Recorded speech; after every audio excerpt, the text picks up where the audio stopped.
And great to have you back once again here on Yankees Hot Stove from Lake Buena Vista, Florida. Well, Don Mattingly forged a legendary career playing for the Yankees, and now he's trying to do the same as manager of the Dodgers. He's coming off a postseason berth. He's entering his 4th season as manager of the Dodgers, and earlier today, he's here at the winter meetings. Meredith had a chance to talk to Donnie Baseball. Don, it was an exciting 2013 time for you as far as the team was concerned. When you look ahead to 2014, what do you think is your biggest need? Well, right now we're kind of looking in, third base. We haven't settled yet. We got a kid from Cuba at second that we signed. Haven't had a chance to really see him at Major League competition. We think he can play at this level, but kind of up in the air. Kind of set it short with Hanley. Other than that, we're pretty well set. We feel good about our starting pitching. With the bullpen, obviously still looking for a couple of pieces out there that we would think about, but still feel pretty good with our closers sitting there in Kinley, and then signing Brian Wilson. That kind of covers the back end of the game for us and gives us a lot of confidence. When you look at Puig and everything he brought to the table last year, did you expect him to have that type of impact, have that type of mania surrounding him? Not at all. He did create that in spring training, kind of the craziness around him, and he did the same type of things in spring training, but I think we all kind of looked at it like, you can do that for a month or a few weeks. We didn't think he was going to be able to sustain that at the Major League level like that, but he came in and just tore it up for a long period of time. Plays with a ton of energy, and he's just a huge talent, so he's fun. What's the rest of the offseason like for you as you kind of get past this and then look ahead to spring training? Just planning now, kind of up until now for me. It's been pretty much trying to regenerate and let the batteries charge up a little bit after the season. But now as we get into this, we start trying to get our roster going. Playing for spring training. We got a short spring because we go to Australia. We start the season early there, and that puts us in a little bit of a bind with our pitching and trying to set it up and get everybody the work that they need without being in camp for 2 months. So right now just planning and getting moving and getting ready.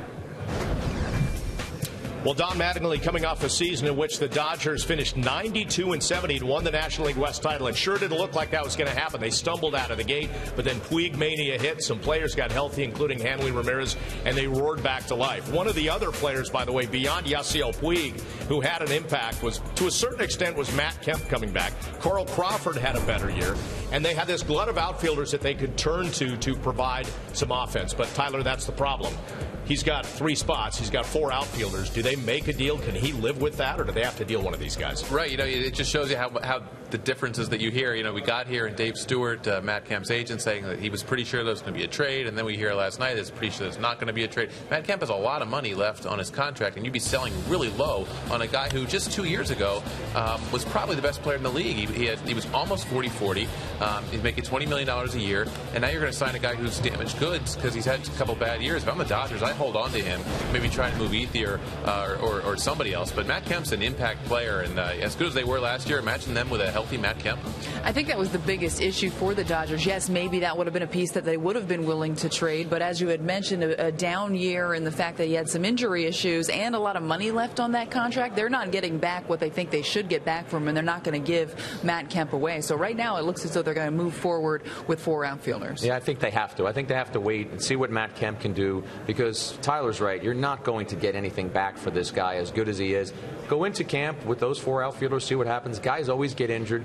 Let Mattingly handle that. We should also talk about Mattingly's situation a little bit, too. He wanted a contract extension, and even after that great run that team had last season, he didn't get it. He wasn't happy about it, so it'll be interesting to watch his situation evolve in 2014, because he was almost the first manager fired in 2013 until that team took off.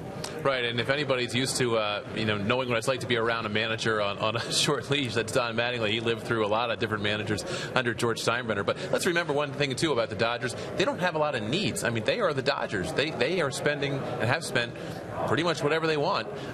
They've got a rotation.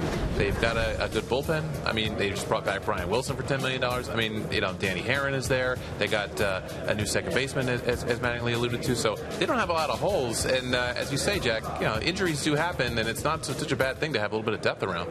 Do they ever allow Clayton Kershaw to hit the open market? Well, I was about to say, Right. when Tyler said they don't have any needs, I tell you what, they don't have any needs. They have a big want. Sign Clayton Kershaw, and those are going to be some big dollars. Some people around baseball wonder if it'll be a $300 million contract, the first $300 million player. And you look at his age, you look at the numbers he's put up, I think he could get that number. It is amazing. He probably is worth it, especially the way they're throwing money around. But bottom line, you think about that number for a guy who has an impact on 160, 162 games, not maybe 35 starts. Right, but I mean, you're talking about a guy, we talk about these 10-year contracts and they don't work and the history of it, but you think about a guy who's led the league in ERA 3 times before he turns 26. No one else has done that before they turn 28.